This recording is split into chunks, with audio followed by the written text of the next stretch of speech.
اللہ تبارک و تعالی اس دنیا کے اندر بہت سارے لوگوں کو منصب اور مقام عطا فرماتا ہے۔ بہت سارے لوگ ایسے ہوتے ہیں جنہیں اللہ تبارک و تعالی زندگی میں بڑے بڑے مواقع عطا کرتا ہے۔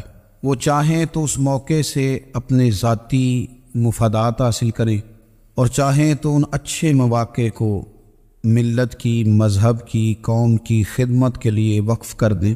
کچھ لوگ ایسے ہوتے ہیں کہ جو کسی مقصد کے حصول کی طرف سفر تو کر رہے ہوتے ہیں، لیکن اس کے پیچھے زیادہ تر ان کے ذاتی مفادات کار فرما ہوتے ہیں اور وہ اپنے دنیاوی مقاصد کے لیے، اپنے اور اپنے خاندان کے دنیاوی فوائد کے لیے کوشش کر رہے ہوتے ہیں۔ ایسے لوگ بھی محدود رہ جاتے ہیں، ان کی سوچ بھی محدود رہ جاتی ہے اور کئی دفعہ کچھ تھوڑی دیر کے لیے ان کے نام ابھرتے ہیں اور پھر ہمیشہ کے لیے دب جاتے ہیں۔ کچھ لوگ ایسے ہوتے ہیں جو زندگی کے اندر اللہ کے لیے، اللہ تعالیٰ کی رضا کے لیے، رسول پاک صلی اللہ تعالیٰ علیہ وسلم کی خوشنودی حاصل کرنے کے لیے، دین کی، ملت کی، ملک کی سربلندی کے لیے آگے آنا چاہتے ہیں۔ میرا رب کریم قرآن مجید سورہ حج میں ارشاد فرماتا ہے کہ الذین ان مکناہم فی الارض، کچھ لوگ ایسے ہیں کہ اگر ہم انہیں زمین میں اقتدار دیں، زمین میں اگر ہم انہیں قابو دیں تو وہ کیا کریں گے؟ اقاموا الصلاۃ و آتوا الزکوٰۃ، وہ نماز قائم کریں گے، زکوٰۃ ادا کریں گے، وامروا بالمعروف، نیکی کا حکم دیں گے، ونہوا عن المنکر، اور لوگوں کو بری باتوں سے منع کریں گے۔ وہ دینی، فکری، اصلاحی انقلاب برپا کر دیں گے، نماز کو عام کریں گے، زکوٰۃ کو عام کریں گے، بھلائی کا حکم دیں گے اور برائی سے منع کریں گے۔ اللہ تبارک و تعالیٰ نے ان لوگوں کو جب اقتدار دیا، وہ کون لوگ تھے؟ سیدنا صدیق اکبر، حضرت فاروق اعظم، سیدنا عثمان غنی، حضرت مولا علی رضوان اللہ تعالی علیہم اجمعین۔ اللہ نے جب ان لوگوں کو اقتدار دیا زمین کے اندر، اللہ تبارک و تعالی نے انہیں نبی پاک علیہ الصلاۃ والسلام کی نیابت کے لیے چنا، تو ان لوگوں نے یہ انقلاب برپا کیا، نمازیں عام ہو گئیں، شوق سے لوگ صدقات و خیرات دینے لگے، بھلائی عام ہوئی، برائی کا کلا کما کیا گیا۔ ہمارے ہاں بھی لوگ احتساب کی باتیں کرتے ہیں، ہمارے ہاں بھی لوگ کہتے ہیں کہ میں رشوت خوری کو، کرپشن کو، ناجائز چیزوں کو ہمیشہ کے لیے جڑ سے اکھیڑ پھینکوں گا۔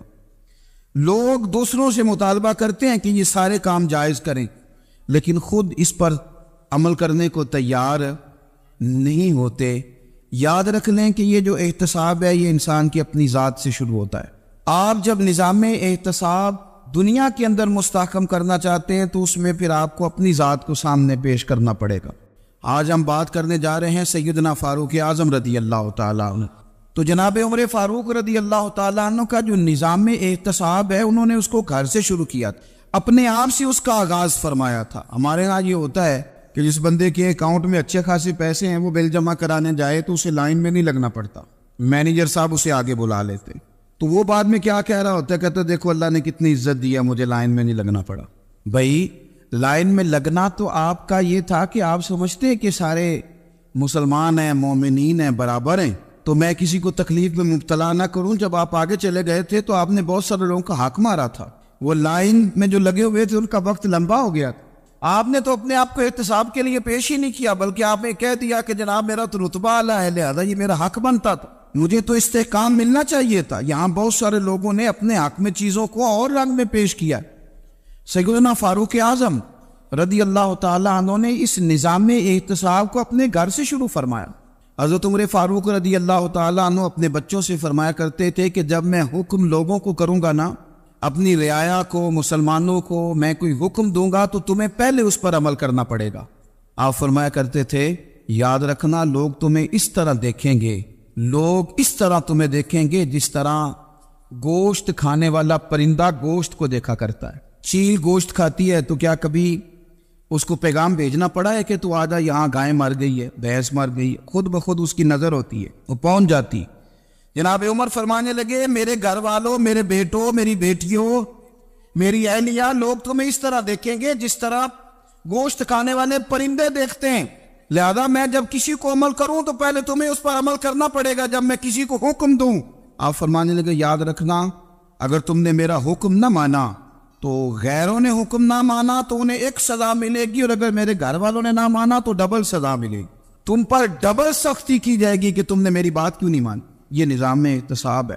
ہم نہ دوسروں کے بچوں کا گلا کاٹ کے اپنے بچوں کی خوشیاں لینا چاہتے ہیں، ہم چاہتے ہیں کہ دوسروں کے بچوں کے حصوں کا مال میرے گھر میں آ جاتا ہے۔ کچھ لوگوں کی سیاست چل جاتی ہے، کچھ لوگوں کا فریب اور فراڈ کام کر جاتا ہے، لیکن وہ گھر روشن نہیں ہوتے۔ ان گھروں میں پیسہ ہوتا ہے پر قرار رخصت ہو جاتا ہے، ان گھروں میں آسانیاں اور وسعتیں تو آ جاتی ہیں لیکن ایک دوسرے کا احترام ختم ہو جاتا ہے۔ سیدنا فاروق اعظم رضی اللہ تعالیٰ عنہ کا یہ طریقہ تھا کہ وہ اپنے بچوں پر سختی کرتے۔ آپ ہمارے ملک میں یہ نظام ہے، موجودہ حکمران ہو یا ان سے پچھلے، بچے سب کے ملک سے باہر رہتے ہیں، یہاں رہتے ہیں تو محلات میں، باہر جاتے ہیں تو بڑی بڑی آسائشوں میں۔ ان کے بچوں کے لیے قانون بھی الگ سے ہیں، قاعدے بھی الگ سے ہیں، اور ہمارے ملک کے اندر تو ایک باقاعدہ پروٹوکول کا سسٹم ہے، اس سسٹم سے گزر کر بڑے بڑے لوگ چلنا پسند کرتے ہیں۔ ہمارے زمانے میں بھی کچھ چیزیں سرکاری ہوتی ہیں خالص، لیکن عجیب نظام ہے نا، ہر چیز کا کرایہ بڑھ جاتا ہے، سرکاری دکان کا نہیں بڑھتا۔ باقی دکانیں 5-6 سال کے لیے ملتی ہیں، سرکاری دکان پہ آپ قبضہ کرنا چاہیں تو پورے 100 سال کے لیے مل جاتی ہے، چونکہ یہ عام عوام کی پراپرٹی ہے تو اس کے ساتھ جو مرضی کو سلوک کرے۔ ایک سرکاری چراگاہ تھی جس کے اندر جانور چرا کرتے تھے، ہمارے یہاں بھی پنجاب میں کچھ جگہیں ہوتی ہیں تو ہم لوگ کہتے ہیں شام لاٹ ہے، سرکاری چراگاہ میں جانور چرا کرتے تھے۔ حضرت عمر فاروق رضی اللہ تعالیٰ عنہ کے صاحبزادے سیدنا عبداللہ ابن عمر رضی اللہ تعالیٰ عنہ نے بھی ایک اونٹ خرید لیا، تو سب لوگوں کے جانور سرکاری چراگاہ میں چرتے تھے، آپ نے بھی اپنا جانور وہاں چرنے کے لیے کھانے پینے کے لیے چھوڑ دیا۔ وہ جب اونٹ آیا تو پتلا تھا، کچھ دنوں کے بعد وہ فربا ہو گیا، طاقتور ہو گیا، موٹا تازہ ہو گیا۔ حضرت سیدنا عبداللہ ابن عمر رضی اللہ تعالیٰ عنہ نے بیچا تو وہ ڈبل قیمت سے بھی زیادہ کا بکا، کیونکہ پہلے دبلا پتلا تھا، اب موٹا تازہ فربا ہو گیا۔ حضرت سیدنا فاروق اعظم رضی اللہ تعالیٰ عنہ کو پتا چلا تو بلایا، فرمایا پتر اونٹ بیچ دیا ہے؟ ابا جی بیچ دیا ہے۔ فرمایا کتنے کا خریدا تھا؟ اتنے کا۔ بیچا کتنے کا؟ ڈبل قیمت بتائی۔ فرمایا اس طرح کر کے اصل رکھ لے اور جو اوپر ملی ہے مجھے دے دے۔ حضور آپ نے کیا کرنی ہے؟ فرمایا میں سرکاری خزانے میں جمع کروں گا۔ حضور کیوں؟ فرمایا اس لیے کہ تیرا اونٹ سرکاری جگہ پہ چرا کرتا تھا، وہ گھاس سرکاری جگہ سے کھاتا تھا۔ حضور سب کے کھاتے؟ عبداللہ ابن عمر کہنے لگے سب کے کھاتے ہیں۔ آپ فرمانے لگے تو سب میں شامل نہیں ہے، تو امیر المومنین کا بیٹا ہے، تجھے میں یہ حق نہیں دے سکتا، تیرے اوپر تھوڑی سختی زیادہ کی جائے گی، تجھے یہ حق نہیں ملے گا۔ تو اپنے اونٹ کو چونکہ سرکاری چراگاہ میں چرایا کرتا تھا، لہذا تجھے وہ جو اصل رقم یاد جمع کرانی پڑے گی۔ ہمارے تو بچے پہلی بات تو یہ ہے کہ بات ہی نہیں سنتے، یہ سب کے بچوں کی بات کر رہا ہوں، ٹیچر کے بچے ہوں، سیٹھ کے بچے ہوں، پیر کے بچے ہوں، امام صاحب کے بچے ہوں، کسی کے بچے ہوں، پہلے تو سنتے نہیں، اور اللہ خیر کرے اگر آپ کوئی سنانا چاہیں تو فوری طور پر وہ ہوم منسٹری کے پاس پہنچ جاتے، ان کی اماں ان کی وکیل بن جاتی، آپ کہہ ہی کچھ نہیں سکتے، حالات رخ بدل جاتے۔ اس کا نقصان یہ ہوتا ہے کہ ان کو تراشا نہیں جا سکتا، ان کو ہیرے نہیں بنایا جا سکتا، ان کے اوپر کچھ ایسی میل کچیل چڑھ جاتی ہے جو بڑی عجیب و غریب ہوتی۔ اور کچھ لوگ ایسے ہوتے ہیں جو خرابی کرنے میں بھی اپنا کردار ادا کرتے ہیں، خرابی کرنے میں، اور بڑے لوگوں سے منسلک ہونے کے لیے لوگ رستے تلاش کرتے ہیں، رستے۔ میں چونکہ چیزوں کا مطالعہ کرنے کا بڑا شوقین ہوں، تو میری والدہ داخل تھی کئی سال پہلے ہسپتال میں، تو مجھے اس ہسپتال میں کچھ دن رہنا پڑا، ایک پرائیویٹ ہاسپٹل تھا، تو اس میں انہوں نے جگہ جگہ لکھ کے لگایا تھا ملازمین کو بخشیش نہ دیں، ہم ان کو بڑی اچھی معقول تنخواہ دیتے ہیں، سیلری بڑی عمدہ ہے، تو لوگ بخشیش نہ دیں۔ میں نے جو مینجمنٹ کے لوگ تھے ہاسپٹل کی، ان میں سے ایک سے میں نے کہا کہ اگر کوئی بندہ اپنی خوشی سے دینا چاہے تو آپ نے بڑا موٹا لکھ کے لگایا برائے مہربانی ان کو بخشیش نہ دیں۔ اس نے بڑی قیمت، سادہ آدمی تھا پر میری بڑی اس نے مجھے بات بتائی، مجھے نفع ہوا۔ کہنے لگے مولوی صاحب جب کچھ امیر لوگ ہسپتال میں مریض لے کے آتے ہیں تو وہ صفائی والے کو پہلے ہی 500 روپیہ دکھا لیتے ہیں آتے ہی، پھر وہ جیسی آواز دیتے ہیں صفائی والے فٹافٹ اندر آتے ہیں، ان کا کمرہ صاف کرتے ہیں۔ تو سارے تو بیچارے اتنے مالدار نہیں ہوتے کہ آتے ہی پہلے کام والے کو 500 دیں۔ پھر نقصان کیا ہوتا ہے کہ یہ جن کی ذمہ داری ہے بہت ساری ڈیوٹیاں کرنے کی، یہ ڈیوٹی نہیں کرتے، یہ پلٹ کے ان کے طرف دیکھتے ہیں جن کے گھر سے سالن صحیح آتا ہے، ادھر ان کی توجہ زیادہ ہو جاتی ہے، جو نوٹ ان کو زیادہ دکھاتے ہیں، جو پھل لے کے آتے ہیں تو آدھا ان کو دیتے ہیں۔ تو ہم یہ کہتے ہیں یہ کام ہی نہ کرو، یہ اپنی تنخواہ پہ کام کریں تاکہ ہر آنے والے کا درد سمجھیں، ہر ایک کو یکساں یہ سروسز فراہم کریں۔ تو ہم یہ کام کرتے ہیں، ہم ایم پی اے کے اور کسی سے ہمارا تعلق نہ بنے تو ہم جناب اس کے ڈرائیور سے ہی تعلق بنا لیتے ہیں، ہم وہ جو آپریٹ کرنے والا ہوتا ہے ٹیلی فون، اسی سے بڑا تعلق بناتے ہیں، اس کو مٹھائی کا ڈبہ جلدی پہنچا دیتے. تو اسی طرح سے بڑے لوگوں کی اولادوں کو بگاڑا جاتا ہے. حضرت عاصم بن عمر رضی اللہ تعالیٰ عنہ، یہ سیدنا فاروق اعظم کے بیٹے تھے، مصر گئے تو لوگوں کو پتا چلا حضرت عمر کے بیٹے آئے. لوگوں نے تحفے دیے، بڑی بڑی چیزیں آپ کو دی. حضرت عمر کا بیٹا ہے، بڑے گفٹ دیے. تو صاحبزادے واپس آئے تو ان کے پاس بڑے تحائف تھے. سیدنا عمر فاروق رضی اللہ تعالیٰ عنہ نے دیکھا تو فرمایا ادھر لانا تحفے. کہا بھائی لوگوں نے مجھے دیے ہیں. فرمایا تو نے کیوں بتایا تھا کہ میں امیر المومنین کا بیٹا ہوں؟ کہا حضور ان کو ویسے ہی پتہ چل گیا. فرمانے لگے پتر یہ تحفے تمہیں اس لیے ملے ہیں کہ تم امیر کے بیٹے ہو، یہ تحفے تمہارا حق نہیں، چونکہ تمہیں اس کرسی کی وجہ سے ملے ہیں اور یہ کرسی مسلمانوں کی ہے، لہذا یہ حق بھی مسلمانوں کا ہی ہے. یہ لا سارے مال غنیمت میں جمع کیے جائیں. آپ اپنے گھر سے جب احتساب شروع کرتے ہیں، اپنے گھر سے، اور یہ یاد رکھیں یہ جو لوگ آتے ہیں آپ کے بچوں کو نوازنے کے لیے، یہ انہیں خراب کرتے ہیں، بگاڑ پیدا کرتے ہیں، یہ عجیب و غریب سی چیزوں میں مبتلا کر دیتے ہیں، بچوں کا نقصان ہوتا ہے. کل کلام پھر جو شاپر اچھا لے کے آئے پیر صاحب کے بچے ذرا اس سے پیار سے ملتے ہیں، نقصان ہو جاتا ہے. یہ دستے نگر ہو جاتے ہیں، یہ لوگوں کی طرف جیتے ہیں، دوسروں پہ ڈیپینڈ کرنے لگتے ہیں. حضرت ابو موسیٰ اشعری رضی اللہ تعالیٰ عنہ نے پہلے تو ایک قلین بڑا سونا تھا، تو آپ نے حضرت عمر کے گھر بھیج دیا کہ چلو ان کے گھر میں ان کی اہلیہ بچھا لیں گی. کہیں سے تحفہ آیا. پھر وہ جس کمرے میں مال غنیمت اور خزانہ رکھا جاتا تھا اس کی صفائی کر رہے تھے تو ایک دینار مل گیا. تو وہ دینار بچے سارے جا رہے تھے تو ان میں سے حضرت عمر کے ایک بیٹے کو چھوٹے کو بلایا اور بلا کے کہا پتر یہ دینار لے لو. حضرت عمر نے دیکھا کہ بیٹے کے ہاتھ میں دینار بھی ہے اور گھر میں قالین بھی ہے. ایک موقع پہ وہ قالین گیا، ایک موقع پر بچے کو ایک دینار دیا. تو حضرت عمر اپنی اہلیہ سے پوچھنے لگے یہ کہاں سے آیا قالین؟ کہا جناب ابو موسیٰ اشعری رضی اللہ تعالیٰ عنہ نے بھیجا ہے. بیٹے سے پوچھا دینار کہاں سے آیا؟ کہا مجھے انہوں نے ہی دیا ہے. آپ نے وہ دینار بھی لیا اور قالین بھی لیا اور اس کو لپیٹا اور جناب ابو موسیٰ اشعری کو بلایا اور اتنے سخت ناراض تھے.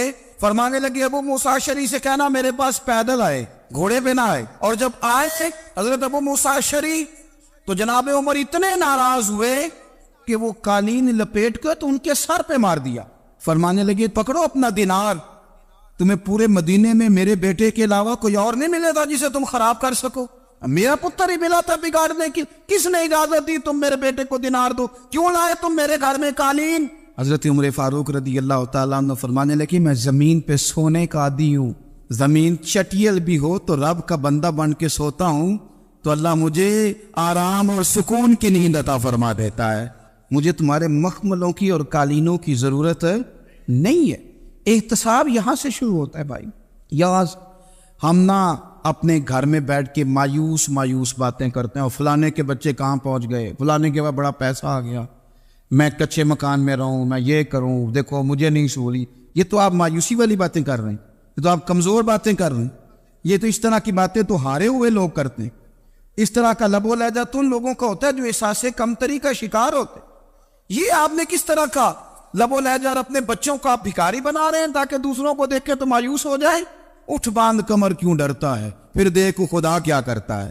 آپ کا جو احساس ہے وہ اتنا خوبصورت ہو، آپ کے لہجے کے اندر اس قدر ٹھہراؤ ہو، آپ کو اطمینان آ چکا ہو، اور آپ کے بچے کبھی بھی کمپیریزن نہ کریں اپنا کسی کے ساتھ، کبھی بھی انہیں کرنے نہ دیں. آپ کبھی وہ کبھی یہ بات نہ کریں کہ فلانے زیادہ اچھا کھاتے پیتے ہیں تو ہم کدھر ہیں، کرنے نہ دیں. انہیں بتائیں کہ بیٹا اپنی مٹی پہ چلنے کا سلیقہ سیکھو، سنگ مرمر پہ چلو گے تو پھسل جاؤ گے. ان کو بتائیں کہ جو تمہارے پاس ہے یہ خدا کا عطیہ ہے، اسی پر تم نے قناعت کرنی کبھی بھی. حضرت زید بن حارثہ سے نبی پاک صلی اللہ علیہ وسلم کو بڑا پیار تھا. پھر ان کے بیٹے حضور کے غلام زادے حضرت اسامہ بن زید کے ساتھ بھی حضور بڑا پیار کرتے. لیکن یہ تو مسلمہ حقیقت ہے نا کہ عظمت اور شان تو سیدنا فاروق اعظم کی زیادہ ہے.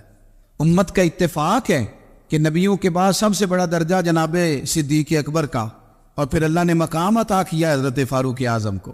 یہ بڑے لوگ تھے. ایک دفعہ مال تقسیم ہو رہا تھا تو حضرت عمر رضی اللہ تعالیٰ عنہ نے نا حضرت اسامہ بن زید کو 4000 دینار دیے اور اپنے بیٹے عبداللہ ابن عمر کو 3000 دینار دیے. تو حضرت عبداللہ ابن عمر گھر جا کے کہنے لگے ابا جی اسامہ میں وہ کون سی خوبی ہے جو میرے اندر نہیں، اور اسامہ کے باپ میں وہ کون سی خوبی ہے جو آپ کے اندر نہیں. تو حضرت عمر کی عاجزی دیکھیے. حالانکہ بال اتفاق دنیا جانتی ہے کہ جناب عمر فاروق رضی اللہ تعالیٰ عنہ افضل ہیں، پھر بھی پتہ اپنے بیٹے سے کیا کہتے؟ فرماتے ہیں وہ سن یار، وہ خدمت گزار ہیں نبی پاک کے، وہ بھی حضور کے گھر میں ڈیوٹی کرتے، نوکری کرتے، اور ان کے بیٹے بھی حضور کی نوکری کرتے، یہ خدمت گزار ہیں۔ فرمانے لگے اگر تو نے پوچھ لیا تو سن، پھر میری تو رائے یہ ہے کہ تیرے سے زیادہ اسامہ بن زید حضور کی نظر میں پیارے ہیں، اور اسامہ کا باپ تیرے باپ سے زیادہ نبی پاک کا پیارا ہے۔ کوئی کمپیریزن کرنے نہیں دیا، بچوں کو کسی ایسی جگہ کھڑے ہونے نہیں دیا۔ فرمایا یہ وجہ ہے، یہ انداز ہے کہ تو زیادہ پیارا ہے۔ حضرت عمر فاروق رضی اللہ تعالیٰ عنہ پسند نہیں کرتے تھے، ذرا برابر بھی پسند نہیں کرتے تھے کہ کوئی شخص اور مال آتا تو اپنے رشتہ داروں کو نوازنے سے بچتے۔ مال غنیمت آتا ہے نا، ہمارے ہاں تو اللہ خیر کرے جب کوئی بندہ کونسلر بنتا ہے، چیئرمین بنتا ہے، تو ٹھیکہ کس کو دیتا ہے؟ کوئی چلو بھتیجا مل جائے، کوئی بانجا مل جائے، کوئی چھوٹا بھائی، اسے بھی کام مل جاتا ہے ساتھ۔ نوازنے پہ لوگ آتے ہیں تو وہ تلاش کرتے ہیں کہ کہاں کو میرا ہے، وہ ٹینڈر ہی ان کے نام کے پاس ہوتے ہیں جن کی طرف ذرا نظر کرم زیادہ ہوتی۔ حضرت عمر فاروق مال تقسیم کر رہے تھے تو بیٹی آگے کہنے لگی ابا جی رشتہ داروں کا بھی حق ہوتا ہے، آپ سب کو دیتے ہیں، آپ کے قریب ہی نہیں آتے۔ تو حضرت عمر فاروق نے کیا لفظ کہے، کیا حقیقت ہے، کیا حسن ہے۔ فرمانے لگے پتر یہ مال تیرے باپ کا نہیں، مسلمانوں کا ہے، جب تیرے باپ کا ذاتی مال ہوگا تو اپنے رشتہ داروں کو دے گا، یہ مسلمانوں کا مال ہے، یہ اسی حساب سے تقسیم ہوگا جو عدل کا حساب ہے، جو ترازو ٹھیک ہے۔ فرمایا تو مجھے یہ مشورہ نہ دے، یہ مسلمانوں کا مال۔ یہاں سے نظام میں احتساب شروع ہوتا ہے، یہاں سے انسان آگے بڑھتا ہے، اور پھر کوئی تکلف نہیں کسی پر حضرت عمر کا، کوئی چھوٹا ہے یا بڑا ہے۔ حضرت ابو سفیان رضی اللہ تعالیٰ عنہ سردار رہ چکے ہیں مکے کے، بڑے آدمی، لیکن نظام احتساب میں کوئی چھوٹا بڑا نہیں ہوتا۔ حضرت عمر فاروق مکہ مکرمہ گئے تو لوگوں نے کہا حضور جناب ابو سفیان نے نا گلی میں پتھر رکھے اور بہت سارے لوگوں کو رستوں میں تکلیف ہو رہی ہے، تو حضرت ابو سفیان رضی اللہ تعالیٰ عنہ سے بھی لوگ کہہ دیتے تو وہ بھی اٹھا دیتے، لیکن لوگوں نے چونکہ وہ سردار تھے، بڑے تھے، تو لوگوں نے ان سے کہا نہیں۔ حضرت عمر جب آئے تو کہا تو جناب عمر نے پرواہ نہیں کی، خود آئے جناب ابو سفیان سے کہا یہ پتھر آپ نے رکھے؟ کہا حضور ہاں۔ فرمایا یہ بھی اٹھائیے، یہ بھی اٹھائیے، یہ بھی اٹھائیے۔ جب وہ اٹھا رہے تھے تو حضرت عمر کہہ رہے تھے شکر نہیں اللہ کا کہ عمر کہہ رہے ہیں اور ابو سفیان مانتے جا رہے ہیں، شکر نہیں۔ یہ نظام احتساب ہے کہ بڑا ہو یا چھوٹا ہو، اس کو یہ حق حاصل نہیں ہے کہ مسلمانوں کو وہ کسی تکلیف میں کسی بھی صورت میں مبتلا کرے، کہیں بھی کسی جگہ بھی، اس کو یہ والی اجازت نہیں۔ حضرت سیدنا عمر فاروق رضی اللہ تعالیٰ عنہ۔ پھر ایک اور بات تھی، میں کئی دفعہ یہ بات کہتا ہوں اور مجھے ذاتی طور پر اس کا بڑا تجربہ ہے، کچھ لوگ نا خوشامد پسند ہو جاتے ہیں، بڑی عمدہ تعریف کرتے ہیں، اوئے ہوئے ہو پول باندھتے ہیں پورے، آپ کے پاس آئیں گے تو کہیں گے جناب آپ سے زیادہ اچھا بندہ ہی کوئی نہیں، تو وہ نا آپ سے کام نکلواتے ہیں، پھر وہ کسی دوسرے کے پاس جاتے ہیں تو اسی طرح کا رویہ وہ دوسروں کے ساتھ کرتے۔ یہ عام لوگوں میں بھی مرض ہوتا ہے، عام لوگوں میں۔ اور بادشاہ وہ بندہ اگر، پھر تو اس کا دل کرتا ہے میں اگر بادشاہ سلامت ہوں تو دو چار بندے دیہڑی پہ رکھ لوں پر میری تعریف ضرور کریں۔ پابندی ہوتی ہے، لوگ یہ کام بڑے شوق سے کرتے ہیں۔ اور شیخ سعدی فرمایا کرتے تھے لکڑی کو گھن کھا جاتی ہے اور بڑے لوگوں کو خوشامد کھا جاتی ہے خوشامد۔ حضرت عمر فاروق رضی اللہ تعالیٰ عنہ اس معاملے میں بھی بڑے مضبوط تھے۔ ویسے مجھے اور آپ کو اچھا کون لگتا ہے؟ ہماری غلطیاں بتانے والا؟ ہمارے ایسا فرمایا کرتے تھے اپنے دشمنوں کی باتوں پر بھی غور رکھو، تمہارے دشمن تمہیں نکھار دیتے ہیں، تمہارے اندر جو کوتاہیاں ہوتی ہیں وہ تمہیں پتہ چل جاتی ہیں کہ یہاں میری اصلاح ہو رہی، ان پر غور کرو وہ کیا کہتے ہیں۔ حضرت عمر فاروق کی تعریف کی ایک بندے نے، کمال تعریف کی، وہ اس کا خیال تھا کہ رزلٹ بڑا شاندار آئے گا، بادشاہ کی تعریف ہوتی تھی تو پھر تھیلی جاتی تھی اشرفیوں کی، کمال رزلٹ آئے گا۔ تو حضرت عمر جب وہ پوری کر چکا نا بات تو فرمانے لگے تو خود بھی ہلاک ہوا اور مجھے بھی ہلاک ہی کر دیا ہے، خود بھی تباہ ہوا ہے مجھے بھی تباہ کر دیا، کس طرح کی باتیں کر رہے۔ ایک بندہ اور آیا اور اس نے آ کے کہا کہ پوری امت میں سب سے افضل ہے فاروق اعظم آپ ہی ہیں۔ حضرت عمر فاروق فرمانے لگے تجھے تیری ماں روئے، ابو بکر تجھ سے بھی افضل تھے، تیرے باپ سے بھی افضل تھے، اور صدیق اکبر مجھ سے بھی افضل ہے اور میرے باپ سے بھی افضل ہے۔ یہ تو کس طرح کی بات کر رہا ہے؟ یہاں ہر شے ہضم نہیں ہو جاتی، فوری طور پہ لوگ ڈکار بھی پورا نہیں لیتے۔ قرآن مجید نے کہا فَلَا تُزَكُّوا أَنفُسَكُمْ هُوَ أَعْلَمُ بِمَنِ اتَّقَىٰ، اپنے منہ سے نہ کہو میں پاک صاف ہوں، اللہ زیادہ بہتر جانتا ہے کہ تم میں سے پرہیزگار کون ہے۔ اپنے منہ سے تعریفیں کرتے کراتے ہو، یہ مزاج چھوڑ دے۔ حضرت عمر رضی اللہ تعالیٰ عنہ پسند نہیں کرتے۔ ایک آدمی نہ چلتا تھا وہاں تو بڑا متکبرانہ چال کے ساتھ چلتا، حضرت عمر نے دیکھا، یہاں تک احتساب فرماتے، زمین پہ زور زور سے پیر پٹکتا، چال بڑی اس کی متکبرانہ، لوگ بڑے پریشان ہوتے۔ حضرت عمر نے ایک دن سمجھایا، باز نہیں آیا، اگلے دن پہ درہ نکال لیا، لگائے 4 درے، فرمایا آج کے بعد نہ چلنا اس طرح مدینے میں پیر پٹک پٹک کے۔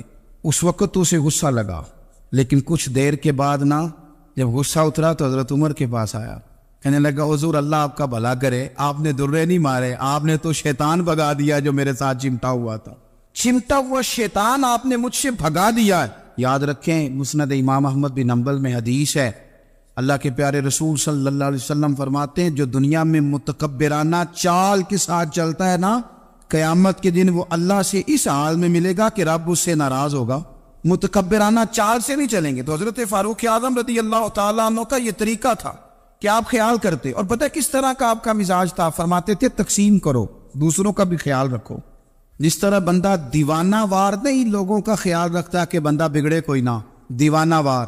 کچھ لوگ تبلیغ کرتے ہیں رسمی، اور کچھ لوگ ایسے ہوتے ہیں جو لوگوں کی اصلاح میں دیوانے ہو جاتے، ان کی خواہش ہوتی ہے یہاں بھی بندہ ٹھیک ہو جائے، یہاں بھی بندہ ٹھیک ہو جائے، یہاں بھی بندہ ٹھیک۔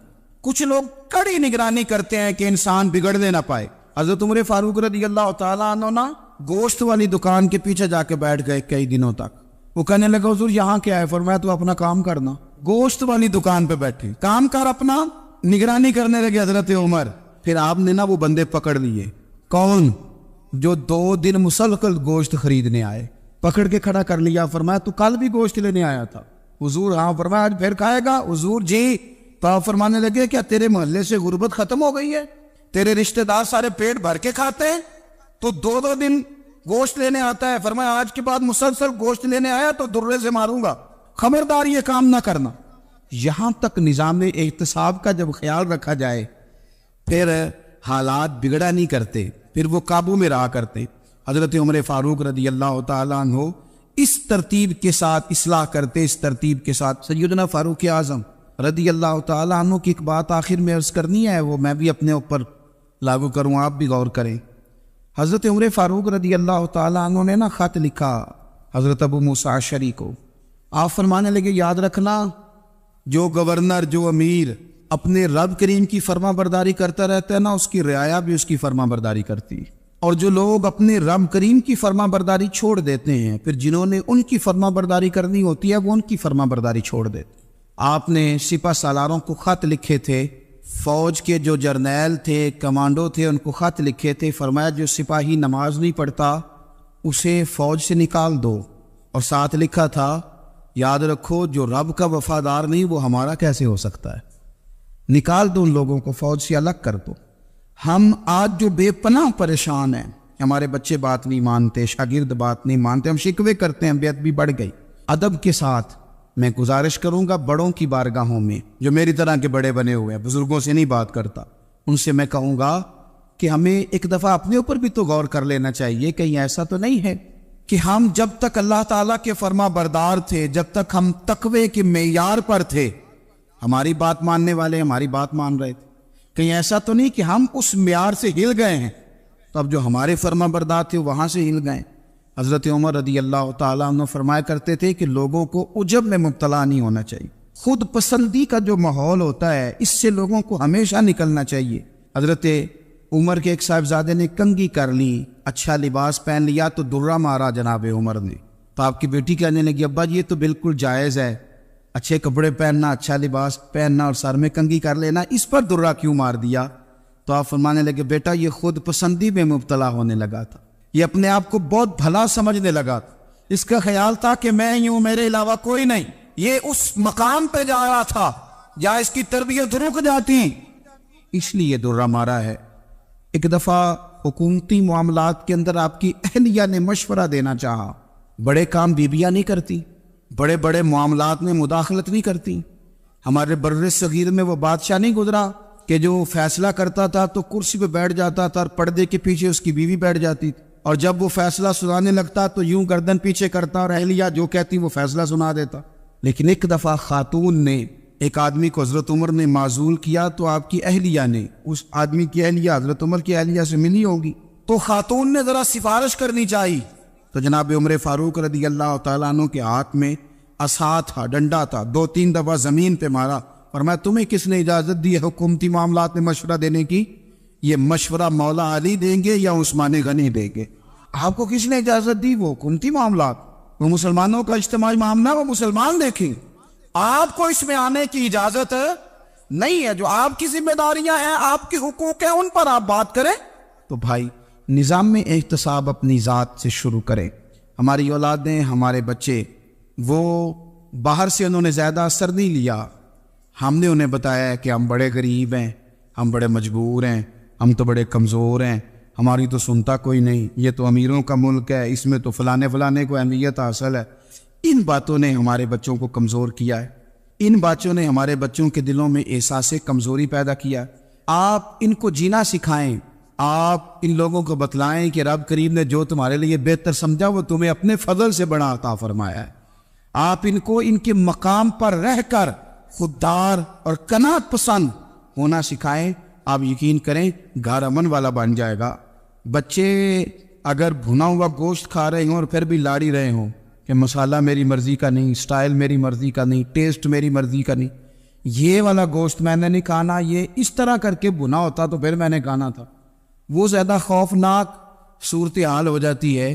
لیکن اگر ابا جی، اماں جی، گھر والے کھیتوں میں کام کر رہے ہوں اور بچے اچار کے ساتھ روٹی لے کے جائے اور بننے میں بیٹھ کے، پھٹے پہ بیٹھ کے وہ پھر کھانا شروع کریں، اور جب وہ اچار آئے اور وہ ایک دوسرے کو کہیں کہ آج تو 2 کلے ہو گئے میرے کام کے، اس دفعہ تو دیکھنا ہماری فصل کتنی شاندار ہوگی، ایک دوسرے کو دیکھ دیکھ کے وہ ہنسی اور مسکرائے اور ان کی باتوں میں لذت ہو، اور پھر وہ کہیں کہ آم بڑے اچھے مل گئے تھے، دیکھو اچار کتنا سونا آ گیا ہے، دیکھو یہ کس قدر زیادہ اچھا ٹیسٹ ہے، تیل بھی بڑا اچھا ہے، گل بھی بڑے وقت پہ گیا ہے۔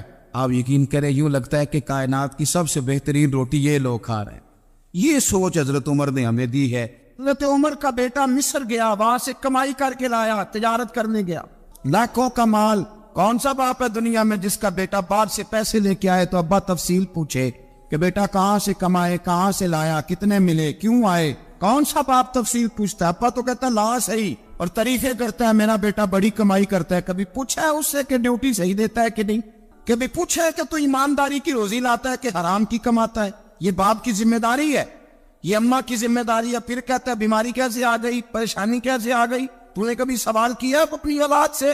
حضرت عمر فاروق رضی اللہ تعالیٰ عنہ کا بیٹا مصر سے پیسے کما کے لایا تو جناب عمر نے بلایا، فرمایا بیٹے اتنی تو تیرے پاس راس ہی نہیں تھی، تھوڑے سے تو پیسے لے کے گیا تھا، اتنی کمائی کیسی ہو گئی؟ اتنے تو پیسے نہیں تھے صاحب، کہاں سے کمائی لائے؟ اس نے کہا ابا جی وہ جو میرے چچا ہے نا مصر کے گورنر، آپ کے دوست، انہوں نے میری مدد کی ہے۔ فرمایا جتنے لوگ گئے تھے سب کی ہے مدد اس نے؟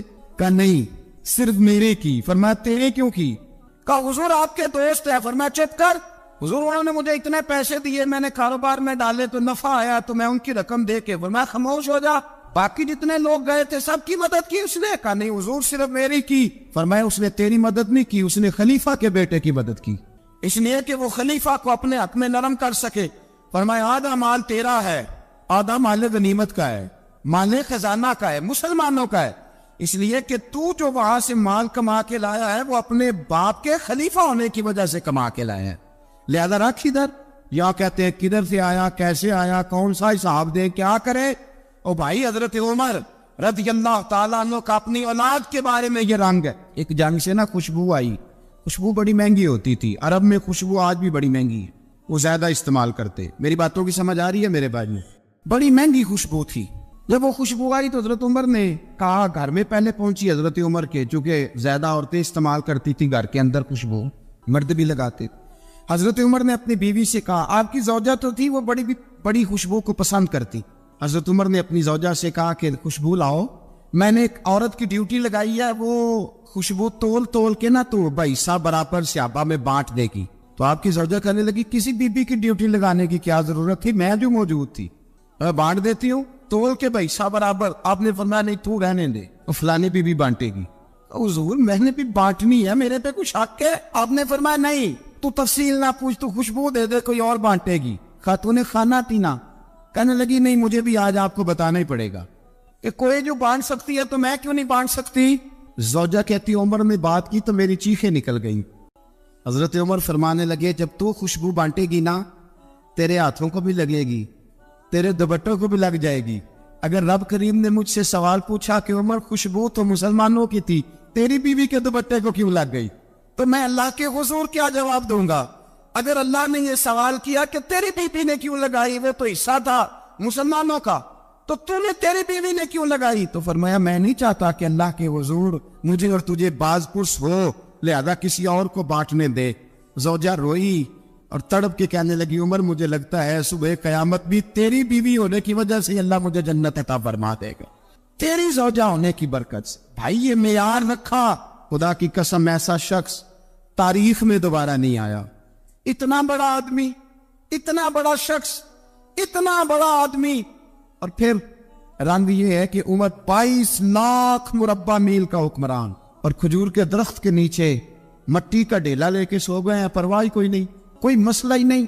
2 غلام ساتھ بیٹھے, ایک روٹی حضرت عمر نے گھر سے منگوائی, تھوڑا سا سرکہ, تو غلام کہنے لگے ہم نے بھی کھانی ہے. فرمایا کوئی حرج نہیں, روٹی کو پیٹ بھر کے کھانا ضروری تو نہیں, 3 حصوں میں بانٹ لیتے. ایک آدمی آیا ہوا تھا مصر کا رہنے والا ملنے کے لیے, اس نے پوچھا عمر کدھر ہے, تو کہا وہ ادھر جاؤ مسجد میں بیٹھے ہوں گے, اور واپس آیا تو کہنے لگا وہاں تو 3 غلام بیٹھے, ایک روٹی بانٹ بانٹ کے کھا رہے ہیں, لگتا ہے کئی دنوں سے روٹی نہیں ملی. کہا 3 غلام تو کوئی نہیں, وہاں 2 ہی تھے, تیسرے تو امیر المومنین تھے. اس نے کہا نہیں نہیں 3 غلام ہیں, کپڑے بھی ایک طرح کے پہنے ہوئے, بلکہ 2 کے تو پھر صحیح ہے, تیسرے کے تو زیادہ مارے ہیں, کپڑے بھی ایک طرح کے, کھانا پینا بھی ایک طرح کا, اور ان کا نشست برخاست بھی ایک طرح کی ہے, لہذا کوئی فرق نہیں. حضرت ابو ہریرہ کہتے ہیں میں لے کے آیا, اور جناب عمر کو جب میں نے کچی زمین میں تامت سمیٹ بیٹھے دیکھا تو میں رو پڑا. میں نے اس مصر سے آنے والے کو کہا تو اس کے جلوے دیکھ, اگر اس کی ذات میں اتنا حسن ہے تو محمد عربی کا مقام کیا ہوگا, مقام غور. 10 محرم کو لوگ دیگے پکائیں گے نا, ہم بھی پکائیں گے انشاءاللہ, یہاں بھی پروگرام ہوگا. تو 10 محرم کو جو دیگ پکنی ہے تو ایسا نہیں ہو سکتا کہ 1 محرم کو حضرت عمر کے نام کی بھی کوئی پک جائے. اگر امام حسن حسین کے نام کی دیگیں پکے تو جو امام حسن حسین کے سے پیار کرنے والے ہیں, جو امام حسن حسین سے ہم لوگوں نے بھی عجیب رٹا اپنایا ہے نا, ہم لوگ بات کا ایک پہلو دیکھتے ہیں دوسرا نہیں دیکھتے. حضرت امام حسن اور حسین کو بھی نبی پاک نے شہید کہا, اور جناب عمر کو بھی رسول اللہ نے خود شہید فرمایا. فرمایا شہید ہے, خود فرمایا اپنی زبان سے کہ یہ شہید ہے, خود میرا عمر شہید ہے. تو ان کے نام کی دیگ نہیں پکنی چاہیے, اس طرف نہیں ہماری توجہ ہونی چاہیے. اور اہل بیت نبو, یہ بات میں پہلے بھی کرتا ہوں, آج پھر کرنا ضروری سمجھتا ہوں. اہل بیت کا پیار سن لو کان کھول کے, اہل بیت کا پیار اگر ہمیں کسی نے سکھایا ہے تو سیدنا عمر فاروق نے سکھایا ہے. اہل بیت نبوت کی محبت اگر کسی نے سکھائی ہے تو کس نے سکھائی ہے؟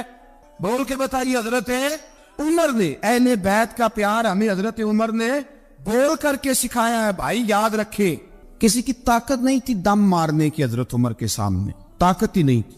کیسر و کسرا کانپ جاتے تھے, جرأت ہی نہیں کرتے تھے حضرت. اور ہمارے تو تعلقات بڑے ہیں نا غیروں سے.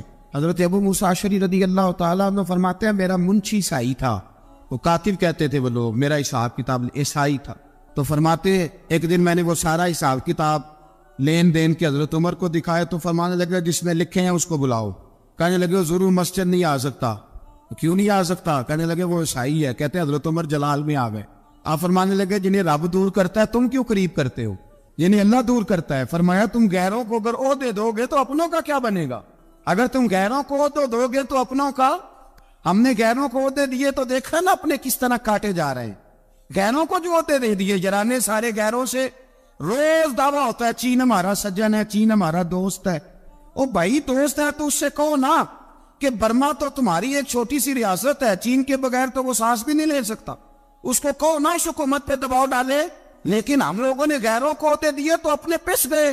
حضرت عمر کہتے تھے ذمی کا ہم ادب کریں گے, ذمی کافر کا ہم, ایسا کافر جو مسلمان ریاست کو قبول کرے, بدامنی نہ پھیلائے. ایک آدمی کو آپ نے دیکھا آنکھوں سے نابینا ہے اور بھیک مانگ رہا ہے, تو حضرت عمر کو نظر آ گیا. فرمایا کون ہو؟ اس نے کہا میں یہودی ہوں. فرمایا بھیک کیوں مانگتی ہو؟ کہا جب تک تندرست تھا مسلمانوں کو جزیہ دیتا تھا, بوڑھا ہو گیا ہوں کیا کروں. حضرت عمر نے گھوڑے کی پشت پہ بٹھایا, کافر کو گھوڑے کی پشت پہ بٹھایا, اور بٹھا کے مدینے لائے. حضرت علی شیر خدا وزیر خزانہ تھے. فرمایا علی اس کا وظیفہ جاری کرو. کہا یہ کون ہے؟ فرمایا یہ یہودی ہے لیکن یہ ہمیں جزیہ دیتا رہا, بوڑھا ہو گیا بیچارہ, بھیک مانگنے پہ مجبور ہے, ہماری حکومت کے اندر رہتا ہے, اس کا پورا وظیفہ جتنا خرچہ اتنا وظیفہ لگاؤ. حضرت علی کہتے ہیں میں وظیفہ لگا رہا تھا اور وہ میرے نبی کا کلمہ پڑھ رہا تھا, وہ رسول اللہ کا کلمہ پڑھ رہا تھا. یہ مزاج, یہ نہیں کہ کافر. حضرت عمر نے گورنروں کو خط لکھے تھے کہ زبردستی کسی کو مسلمان نہیں کرنا, جہاں ان کی عبادت گاہیں بنی ہو گرانی نہیں, کوئی مندر کوئی گرجا ضائع نہیں کرنا. اسلام سب کو جینے کا موقع دیتا ہے, پر بے ایمانو ظالمو بدذاتو تمہیں یہ کہتا ہے کہ ہم تمہیں جینے کا موقع دیتے, تم بھی مسلمانوں کو جینے کا موقع دو. امام حسن ملنے, آپ یقین کریں میں جب اس واقعہ کو پڑھتا ہوں تو میرا دل جھوم جاتا ہے. میں کہتا ہوں یار ڈاٹا ہونا اپنی جگہ پہ, عشق ہونا اپنی جگہ پہ, انسان کا باوقار ہونا اپنی جگہ. جہاں کھڑے ہونا تھا وہاں یہ کھڑے ہوتے تھے, اور جہاں جھکنا تھا وہاں یہ. ان لوگوں میں اقبال نے کہا تھا تیری نگاہ ناز سے دونوں مراد پا گئے, عقلِ غیاب و جستجو عشق حضور و اس طرح. جہاں اگر آیا ہے سامنے کیسر و کسرا تو عمر جیسا دلیر کوئی نہیں, اگر سامنے آیا ایران کا بادشاہ تو عمر جیسا تگڑا کوئی نہیں, اگر آیا ہے سامنے غسان کا بادشاہ تو عمر جیسا عادل کوئی نہیں. لیکن اگر علی کا بیٹا آیا ہے, اگر فاطمہ کے لال پارے آئے ہیں, تو پھر فاروق اعظم سے جیسا محب کوئی نہیں, پھر ان سے جیسا پیار کرنے والا کوئی نہیں. اندر بیٹھے ہیں جناب عمر, اندر تنہائی میں کچھ وزیروں سے گفتگو ہو رہی ہے, میٹنگیں جاری ہے. آپ کے بیٹے ملنے آئے جناب عبداللہ ابن عمر, ابا جی ملنے آئے. بات ٹھہرو, بات کر رہا ہوں, کوئی نہ اندر آئے. صاحبزادہ باہر کھڑا ہے. تھوڑی دیر گزری تو امام حسن بھی آ گئے. کون آئے؟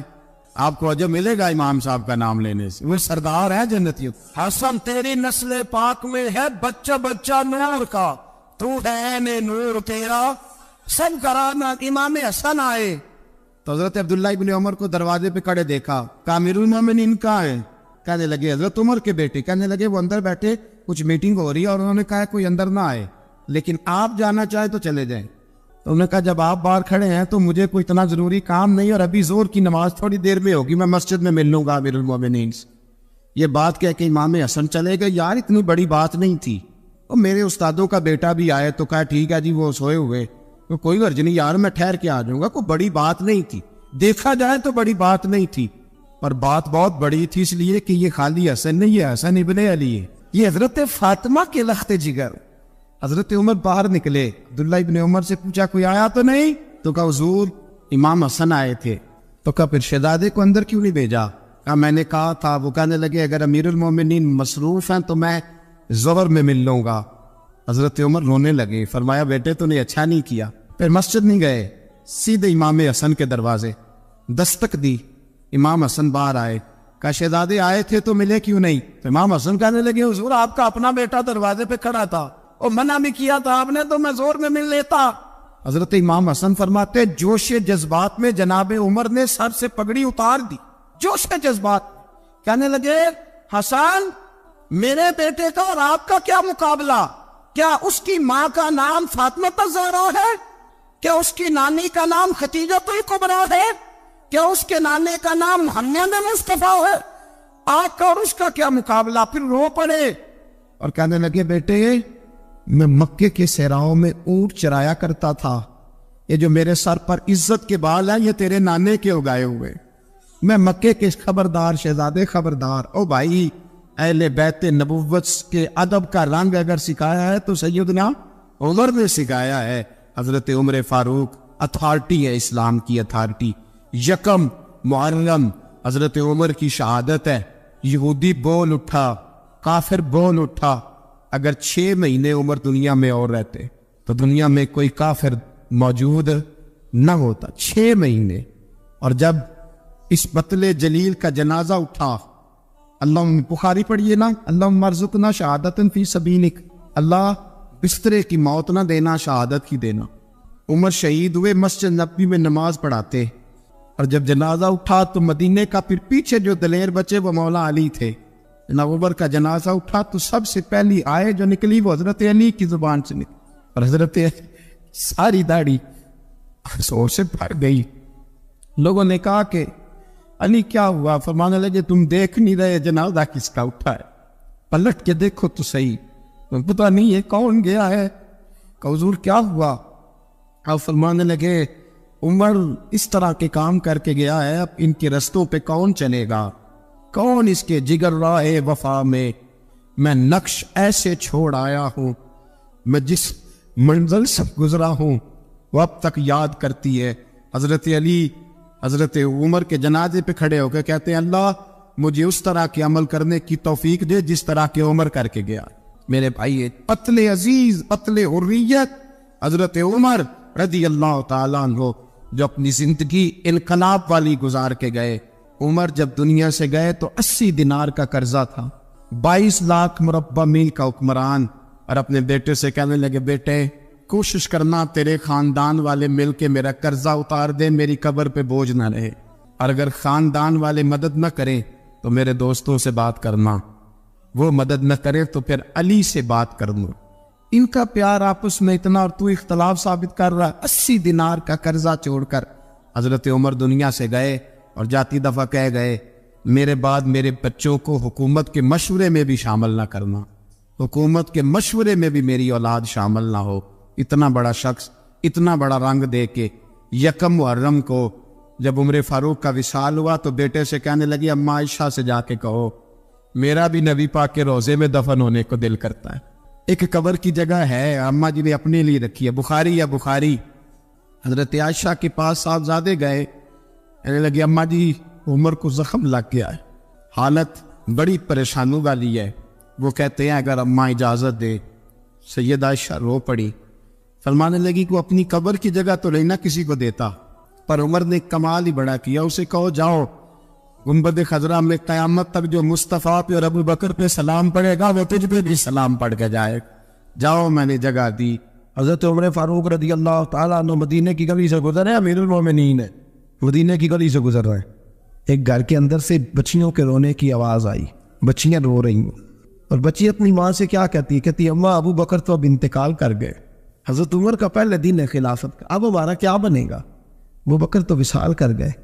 حضرت عمر فاروق رضی اللہ تعالیٰ عنہ نے رونے کی آواز سنی، دروازے پہ دستک دی، کہا بیٹو کیا بات ہے؟ تو بچیاں کہنے لگی عمر ہمارے ابا جی ہماری 10-15 بکریاں ہیں، تو ہمارے والد صاحب ان کا دودھ دھو کے بیچا کرتے تھے، گزارا ہو جاتا تھا۔ جس دن ابا جی فوت ہوئے تو اس دن سے لے کر ابو بکر صدیق روز عصر کے بعد آیا کرتے تھے، ہماری بکریوں کا دودھ دھو کے دیتے تھے، کچھ ہم پیتی تھی کچھ بیچ لیتی تھی، گزارا چلتا تھا۔ جس دن ابو بکر صدیق خلیفہ بنے تو ہم نے جا کے کہا ابو بکر اب کون دودھ دھوئے گا؟ تو سیدنا صدیق اکبر رضی اللہ تعالیٰ عنہ نے فرمایا بیٹے پہلے تو میں مرضی سے خدمت کرتا تھا، اب تو مصطفیٰ کی امت کی نوکری میری ڈیوٹی بن گئی ہے، تو میں آؤں گا۔ بچیاں رو رہی ہیں، حضرت عمر کو بتاتی ہے، کہتی ہیں ابو بکر چلے گئے ہیں تو ہم پریشان ہیں، یتیم ہیں، لوارث ہیں، بھائی کوئی نہیں، کون آئے گا، کون دیکھ بھال کرے گا؟ حضرت عمر فاروق گھٹنوں کے مل زمین پہ بیٹھ گئے، ان چھوٹی چھوٹی بچیوں کو سینے سے لگایا، فرمانے لگے میں ابو بکر کا کیا کروں، میرے لیے رستے بڑے مشکل کر گیا ہے، میں اس کے کس بادشاہ وقت ہو کے وہ غریبوں کے گھروں میں آ کے ان کی بکریوں کا دودھ بھی دھوتا تھا، امیر المومنین ہو کے یہ رنگ بھی تھا، اور میں بیٹیوں فکر نہ کرنا، جب تک عمر زندہ رہے گا، عمر آتا رہے گا، یہ نوکری کرتا رہے گا۔ کوئی دن بیتے تو حضرت عمر فاروق کو یاد آیا مدینے میں ایک بوڑھی اماں بھی رہتی ہے جس کا کوئی گھر کا کام کرنے والا نہیں، اور جس بی بی کا کوئی بال بچہ نہیں، اور آنکھوں سے بھی وہ نابینی ہے۔ حضرت ابو بکر صدیق رات کے سناٹے میں جایا کرتے تھے، اس کے گھر میں جھاڑو دیتے تھے، یہ بادشاہ ہے، اس کی فقیری کا رنگ دیکھو، اس کو کنویں سے پانی بھر کے لا کے دیتے تھے، اور یہ لفظ آپ سنیں گے تو حیران ہو جائیں گے۔ اس بوڑھی اماں کے لیے نا ایک کونے میں گھر میں دور بار سینے میں ایک جگہ کھود دی تھی جہاں وہ بی بی پخانہ اور پیشاب کرتی تھی۔ امیر المومنین حضرت ابو بکر صدیق رات کو جاتے تھے اور اس کا وہ پخانہ وہاں سے اٹھا کے باہر پھینک کے آیا کرتے تھے۔ اس عورت نے پیغام بھیجا کہ عمر سے کہو میری بھی ڈیوٹیاں تو نہیں سر انجام دینی ہے۔ عمر فاروق ساری رات کام کرتے، سناٹا گہرا ہوتا، جھاڑو دبایا ہے بغل میں، اور عمر فاروق نکلے ہوئے اس بی بی کے گھر میں جھاڑو دیا جا رہا ہے۔ حضرت انس بن مالک فرماتے ہیں میں نے آخری عمر میں بھی اس بوڑھے عمر کو دیکھا ہے، اس بڑھاپے میں بھی میں نے اس شخص کو دیکھا ہے کہ جب وجود کمزور ہو گیا، داڑھی سفید ہو گئی، لیکن پھر بھی اس کا انداز نہیں بدلا۔ اس نے ساری زندگی بادشاہی میں فقیری کر کے گزار دی، یہ پھر بھی کسی کے گھر میں جھاڑو دیتا ہے، کسی کی بکریوں کا دودھ دھوتا ہے، یہ کسی غریب میرے دوست یہ۔ اور جب سیدنا فاروق اعظم رضی اللہ تعالیٰ عنہ خطبہ دینے بیٹھتے تو کپڑے پھٹے ہیں، پیبند لگے ہیں، مزاج سادہ ہے، بڑا مال آیا ہے، بڑا مال، لیکن تقسیم کر دیا۔ اور یہی انداز آگے اپنے گورنروں کو دیا۔ حضرت سعید بن عامر رضی اللہ تعالیٰ عنہ آپ کے گورنر ہیں، حمص کے گورنر ہیں۔ جب لسٹ آئی نا غریبوں کی، حضرت عمر نے کہا کہ حمص کے جتنے غریب لوگ ہیں ان کی لسٹ بنا کے بھیجو، ان کو چندہ لگانا ہے۔ تو 17ویں 18ویں نمبر پر حضرت سعید بن عامر کا نام بھی آ گیا، گورنر صاحب کا۔ تو حضرت عمر نے سوچا شاید کوئی اور سعید بن عامر ہے، فرمانے لگے یہ کون ہے؟ جس کی ڈیوٹی لگائی تھی اس سے کہنے لگے یہ سعید کون ہے؟ تو کہا حضرت جی ہمارے صوبے کا گورنر۔ تو فرمایا اس کی لسٹ فقیروں میں؟ فرمانے لگے پتہ نہیں آپ نے کیا رنگ بھر کے بھیجا ہے، مہینہ مہینہ یہ شخص درختوں کے پتے کھا کے گزارا کر دیتا۔ کہ یہ میں فرشتوں کی کہانیاں نہیں سنا رہا آپ کو، میں آپ کو جنات کی جہار میں بالا کی باتیں نہیں، اس دھرتی پہ بسنے والے، اس دھرتی پہ وقت گزارنے والے میرے رسول پاک کے تیار کردہ ہیروں کی باتیں عرض کر رہا ہوں۔ حضرت عمر گئے ایک دفعہ، کہا مجھے بتاؤ تمہارا گورنر کیسا ہے؟ تو حمص کے لوگ کہنے لگے ہمیں اپنے گورنر سے 4 شکایتیں۔ کون کون سی؟ کہ پہلی بات تو یہ ہے کہ گورنر صاحب کو چاہیے فجر کے وقت آئے، یہ سورج نکل آتا ہے تو باہر آتے ہیں گھر سے، آپ کہہ کے تو دیکھیں کسی معمولی سرکاری ملازم سے بھی، پھر آپ دیکھیے آپ کا کیا بنتا ہے۔ کہا یہ سورج نکلتے وقت آتے ہیں۔ دوسری شکایت یہ ہے کہ دن کو ملتے ہیں رات کو نہیں ملتے۔ تیسری شکایت یہ ہے کہ مہینے میں ایک دن ملتے ہی نہیں گورنر صاحب۔ چوتھی شکایت ہے کہ روتے ہیں، کبھی کبھی اتنا روتے ہیں کہ بے ہوش ہو جاتے ہیں۔ حضرت فاروق اعظم نے کھڑا کر لیا، فرمایا سعید تیری شکایات آئینہ کا حضور حکم۔ فرمایا سنا ہے، پہلے تو فجر کے وقت آ جاتا تھا لوگوں کے مسائل سننے، اب تو سورج نکلتے وقت آتا ہے۔ کہا حضور بیوی بیمار ہو گئی ہے اور گھر میں نوکر تو ہے کوئی نہیں، تو میں سویرے اٹھتا ہوں تو پہلے ناشتہ بناتا ہوں، بچوں کو کھلاتا ہوں۔ اس عورت نے 35 سال میرے ساتھ وفا کی ہے، اب چارپائی پہ ہے تو میں اس کے منہ میں لقمے ڈالتا ہوں۔ کہا اسے کھانا کھلا کے جب وہ دعا دیتی ہے تو پھر نکلتا ہوں۔ تو کہا سنا ہے تو ہفتے میں ایک دن ملتا ہی نہیں، مہینے میں۔ کہنے لگی حضرت جی جب مدینے سے آیا تھا تو ایک کرتا اور ایک تامد ساتھ لایا تھا، مجھے آج 2.5 سال ہو گئے ہیں، میں نیا لباس نہیں خرید پایا۔ میں نے عرض کی میں اس دھرتی میں بسنے والے لوگوں کی داستان سنا رہا ہوں۔ کہا میں اپنی تن میں دھو کر خشک ہونے کو ڈال دیتا ہوں، اسے آدھا دن لگ جاتا ہے، خشک ہوتی ہے تو تن میں پہن کے قمیض دھو لیتا ہوں اور پھر قمیض ڈال دیتا ہوں۔ حضرت جی سارا دن بیت جاتا ہے تو باہر نہیں آ پاتا۔ حضرت عمر فاروق کی گردن جھک گئی، کہا سنا ہے تو رات کو ملتا ہی نہیں، یہ لفظ کہے تو حضرت سعید بن عامر کہنے لگے یہ میرا راز تھا، آپ میرے امیر نہ ہوتے تو کبھی فحش نہ کرتا، دن میں نے بندوں کے لیے رکھا ہے، رات اپنے رب کے لیے رکھی ہوئی ہے۔ میں رات کی تنہائیوں میں اپنے کریم کی بارگاہ میں جاتا ہوں اور میں سارے دن کے گناہوں کی معافی مانگتا ہوں، میں اپنی غلطیوں کی تلافی کا سوال کرتا ہوں، اس کے حضور جاتا ہوں، اسے دکھڑے سناتا ہوں، رات میری اس کے لیے بیت جاتی ہے۔ حضرت عمر کی اور گردن جھک گئی، فرمایا یہ بتا کہ تو ملتا ہی نہیں، کہ کبھی کبھی تو روتا ہے اور بے ہوش ہو جاتا ہے۔ حضرت جی 40 سال کی عمر میں کلمہ پڑھا ہے، جب 40 سال کے پچھلے گناہ یاد آتے ہیں تو کب پھر میں ضبط نہیں کر پاتا، وہ خطائیں، وہ پاپ، وہ جرم، وہ خطائیں جب سوچتا ہوں کہ رب کھڑا کر کے پوچھے گا بتا یہ جرم کیوں کیا، تو وہ احساس مجھے پریشان کر دیتا ہے۔ حضرت جی میں پھر برداشت نہیں کر پاتا، پھر میں تڑپ اٹھتا ہوں، میری یہ کوتاہیاں ہیں، بتائیے کیا کہتے ہیں۔ حضرت فاروق اعظم نے گردن اٹھائی تو آنکھوں میں آنسو تھے، کہنے لگے یا اللہ مجھے اس جیسے کچھ اور گورنر بھی عطا فرما، یا اللہ اس جیسے کچھ اور گورنر بھی۔ عزیزو اپنا حال کیا ہے؟ ملک شام جب فتح ہوا تو حضرت سعد بن ابی وقاص رضی اللہ تعالیٰ عنہ کہتے ہیں کہ کچھ لوگ مجھے کہنے لگے کہ ہم آپ سے معاملات طے نہیں کریں گے، ہم جزیہ دیں گے، ٹیکس دیں گے، اسلامی حکومت کے زیر اثر آئیں گے، لیکن آپ سے معاملات طے نہیں کریں گے، اپنے امیر کو بلائیے۔ تو حضرت سیدنا سعد بن ابی وقاص کہتے ہیں میں نے خط لکھا، فرماتے خط لکھا، حضرت عمر کو. میں نے کہا جناب آئیے. جواب میں حضرت عمر نے خط میں جواب لکھا کہ فلاں دن فلاں تاریخ فلاں وقت میں ملک کے شام پہنچ جاؤں گا. حضرت سیدنا عمر چلے گھر سے. ایک غلام، ایک گھوڑا، ایک نیزہ. حضرت فاروق اعظم نے کچھ کھجوریں، خشک کھجوریں، کچھ سرکہ باندھ کے رکھ لیا رستے میں کھانے کو. یہ بادشاہی میں فقیری ہو رہی ہے. لاکھوں مربع میل کا حکمران ہے، کروڑوں لاکھوں روپے پاس پڑے ہوئے ہو. وہ ساری چیزیں رکھ لی اور سیدنا عمر فاروق رضی اللہ تعالیٰ عنہ چلنے لگے. اب غلام سے کہنے لگے بھئی میرا گھوڑا ذرا ماڑا ہے، کمزور ہے، طے کر لیں اتنے میل تو گھوڑے پہ بیٹھے گا، میں پیدل چلوں گا. پھر اتنے میل میں گھوڑے پہ بیٹھوں گا، تو پیدل چلے گا. ملک کے شام پہنچنے کا وقت آ گیا. جب وقت آیا تو پیدل چلنے کی سواری حضرت عمر کی تھی، ان کی باری تھی پیدل چلنے کی، اور سواری پر سوار ہونے کی باری غلام کی تھی. تو یہ لوگ رشتے کرتے ہیں نا تو کرائے کی کار لے کے چلے جاتے ہیں. بعد میں وہ پوچھتے ہیں کہ تسی تے کار تے آئے سو. ہم اپنے آپ کو بنانے کے لیے جھوٹی انا بھی خریدنی پڑے تو خریدنے سے ہم پرہیز. ہم جو بتاتے ہیں وہ ہم ہوتے نہیں، اور جو ہوتے ہیں وہ ہم بتاتے ہیں. حضرت سیدنا عمر فاروق رضی اللہ تعالیٰ عنہ سواری پہ غلام ہے، خود پیدل ہے. اور حال کیا ہے؟ بارش ہوئی تھی تو کچھ پانی کھڑا تھا چھوٹے چھوٹے جوہڑوں میں، چھوٹے چھوٹے تالاب بنے ہوئے تھے، پانی کھڑا تھا. تو حضرت عمر فاروق رضی اللہ تعالیٰ چمڑے کے جوتے پہنے، وہ جوتے دونوں اتار کے تو بغل میں دبا لیے. حضرت سعد بن ابی وقاص فرماتے ہیں اسی بغل میں نیزہ رکھ لیا اور تامت تھوڑا اونچا کر لیا کہ پانی سے چلنا ہے، اور غلام کو گھوڑے پہ بٹھایا ہے اور گھوڑے کی لگام پکڑی ہے تو یوں پیچھے رکھی ہوئی ہے. اور حضرت سیدنا فاروق اعظم رضی اللہ تعالیٰ عنہ آ رہے ہیں. غلام کہنے لگا حضور لوگ دیکھ رہے ہیں، مہربانی کرے بیٹھ جائیں. فرمانے لگے نہیں باری تیری ہے، تو ہی بیٹھے گا.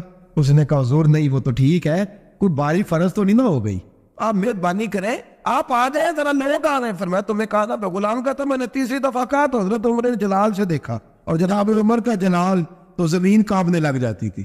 کہتے ہیں کہا حضور آپ آ جائیں، تو کہتے تجھے کہا ہے نا چپ کر کے بیٹھا رہے.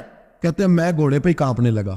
غلام اب حضرت سعد بن ابی وقاص کہتے ہیں سورج غروب ہو رہا تھا، شعائیں پانی میں پڑ رہی تھی. حضرت عمر پانی سے میں نے غور سے دیکھا تو دوڑا گیا. جا کے نا بچے نہیں مشورہ دیتے ابا جی کو، ابا جی آج نہیں کری دا دور بدل گیا جی. کہتے میں دوڑا گیا اور جا کر کے حضرت سیدنا عمر فاروق کو کہا حضور مہربانی کریں، ٹھیک ہے آپ کی درویشی سے کون آگاہ نہیں، وزیر کھڑے ہیں، سفیر کھڑے ہیں، بڑے بڑے عمراء، بڑے بڑے ملکوں کے حکمران ہیں، آپ مہربانی کریں یہ تام ذرا نیچا کریں، اور جوتا پہن لیں، اگر خراب ہو گیا تو اللہ نیا بھی دے دے گا، اور مہربانی کرے ذرا غلام کو کہیں نیچے آ جائے.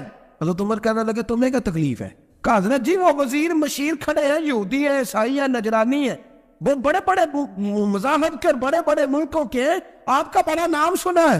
حضرت سیدنا سعد بن ابی وقاص فرماتے ہیں میرے ساتھ اتنا ترش رویہ حضرت عمر کا پہلے کبھی نہیں ہوا. کہتے ہیں ماتھے پہ شکن آیا اور کہنے لگا تجھے تیری مار ہوئے، ان 4 لوگوں کے لیے میں اپنے نبی کا طریقہ چھوڑ دوں، ان 4 دنیا داروں کے لیے نبی پاک کا طریقہ چھوڑ دوں. فرمانے لگے سر سے پگڑی اتاری حضرت عمر نے جلال میں، فرمانے لگے میرے سر پہ جو بار ہے نا یہ مجھے کسی دنیا دار نے نہیں دیے، یہ ساری عزتیں مجھے آمنہ کے نام دے عطا فرمائی ہے، اور میں ہوں محبوب کا طریقہ ان 4 لوگوں کی خاطر چھوڑ دوں. فرمایا قرآن کہتا ہے ان اللہ یامر بالعدل والاحسان، جب میں نے خود عدل کا تقاضا یہ رکھا ہے کہ کبھی وہ بیٹھے گا کبھی میں بیٹھوں گا، باری اس کیا تو میں کیسے بیٹھ جاؤں. حضرت سعد بن ابی وقاص فرماتے ہیں اسی درویشی میں سلام اس پر کہ جس نے بادشاہی میں فقیری کی.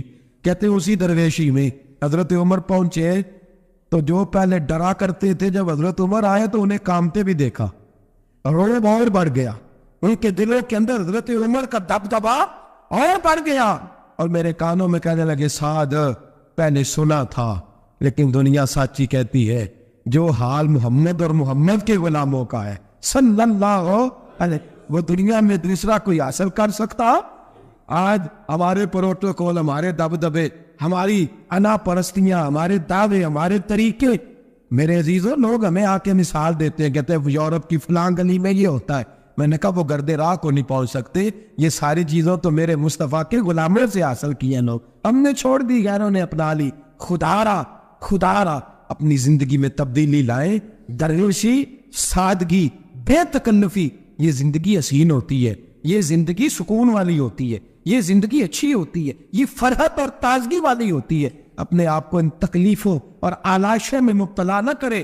اگر اللہ مال دے، عزت دے، دولت دے، اللہ تعالیٰ نفاست عطا کرے تو پھر اپنے آپ کو سادہ کریں، آزاد کریں، کھلی ہوئی کتاب بنا کے اپنے آپ کو رکھیں۔ مجھے ایک بچہ کہنے لگا حضرت جی جب بھی آتے ہیں آپ کہیں بیٹھے مل جاتے ہیں، ہم کسی کو لا کے کہتے ہیں جناب حضرت جی بڑے مصروف ہیں اور آپ یہاں آگ تاپ رہے ہیں جلا کے، مہربانی فرمائیں۔ میں نے کہا یار 2-4 دن تو بن سور کے بیٹھنا بندے کے لیے آسان ہوتا ہے، سارا دن ملمت سازی کر کے رکھنا اتنا آسان کام ہو تو ویسے بھی بندہ جو ہو وہ نظر آئے تو اس کے لیے زیادہ بہتر ہوتا ہے، جو ہو وہ دکھائی دے، وہ زندگی آسان ہو جاتی ہے، بہتر ہو جاتی ہے۔ اور ویسے بھی جو کھلی ہوئی کتاب ہوتی ہے اس میں لوگ مشکوک نہیں ہوتے، جو بندی ہوئی ہوتی ہے نا اس میں لوگوں کو خبر نہیں ہوتی کہ نہ جانے یہ کیا معاملہ ہے۔ میرے عزیزو اپنے آپ کو بے تکلف بنائے۔ بے تکلف سے مراد یہ نہیں کہ جیسے بے تکلفی ہم نے ایک غلط چیز کا نام بے تکلفی رکھ دیا ہے کہ جو آدمی بات بات پہ ٹھٹھا کرے، بات بات میں مذاق کرے وہ بے تکلف ہوتا ہے۔ یہ تو بے تکلفی اسلام اس کو پسند ہی نہیں۔ بے تکلفی سے مراد یہ ہے کہ جھوٹی انا نہیں بنائے، جھوٹے معاملات اپنے گرد نہیں اوڑے۔ اپنی اگر اللہ آپ کو بہت زیادہ مال و دولت دیتا ہے تو جتنا وہ مولا رومی کہتے ہیں جتنا ٹہنی پہ پھل زیادہ لگتا ہے نا اتنی وہ ٹہنی جھک جاتی ہے۔ جو اکڑی ہوتی ہے سمجھو وہ خالی ہوتی ہے۔ اگر آپ پھلدار ہیں تو پھر آپ کو جھکے، پھر آپ کو با اخلاق ہونا چاہیے، با محبت ہونا چاہیے، پیار والا ہونا چاہیے۔ زندگی میں اس چیز کو ضرور اپنائیے۔ بڑے لوگ وہی ہوتے ہیں جن کا کردار بڑا ہوتا ہے، بڑے وہی ہوتے ہیں جن کی بات بڑی ہوتی ہے۔ کوئی باتوں سے اور پروٹوکول سے کبھی بڑا نہیں ہوتا، ہمیشہ مدحت خیر الانام میں گزرے۔ دعا ہے یوں اور درود و سلام میں گزرے۔ آخر دعویٰ الحمدللہ۔